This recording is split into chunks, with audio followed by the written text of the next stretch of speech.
శ్రోతలకు కథాలహరికి స్వాగతం. ఈరోజు మీ ముందుకు తీసుకురాబోయేది ఒక వ్యాపారి కథ.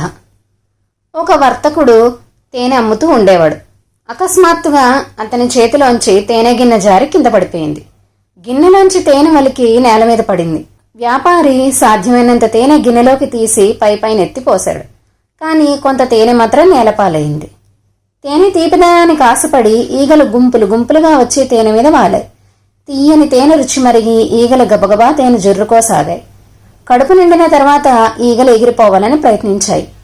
కానీ రెక్కల తేనెకు అంటుకుపోయాయిగా. ఎగరాలని ఎంతగానో ప్రయత్నించాయి, కానీ ఎగరలేకపోయాయి. పైకి ఎగరాలని ప్రయత్నించే కొద్దీ తేనెకు మరింతగా అంటుకుపోయాయి. పాపం, ఎన్నో ఈగలు తేనెలో విలవిల్లాడుతూ చనిపోయాయి. అయినా తేనె మీద ఆశ కొద్దీ కొత్త ఈగలు గుంపులు గుంపులుగా రావటం మాత్రం మానలేదు. విలవిల్లాడుతున్న చనిపోయిన ఈగలను చూసేనా మీ బుద్ధి తెచ్చుకున్నాయా? ఈగల అవస్థ అవివేకం చూసి వ్యాపారి ఇలా అనుకున్నాడు. జిహ్వచాపల్యానికి లోభానికి గురయ్యేవారు ఈ ఈగల్లాగే మూర్ఖులు. క్షణికమైన ఆనందాన్ని ఆశించి పిసినారుతనంతో లోభంతో తమ ఆరోగ్యాన్ని పాడు చేసుకుంటారు. ఆ ఈగల అవస్థ చూసి లోభం కష్టాలకు గురి చేస్తుందని అర్థం చేసుకున్నాడు. ఈ రోజుకి కథతో ముగిద్దామండి. తిరిగి ఇంకొక కథతో కలుద్దాం.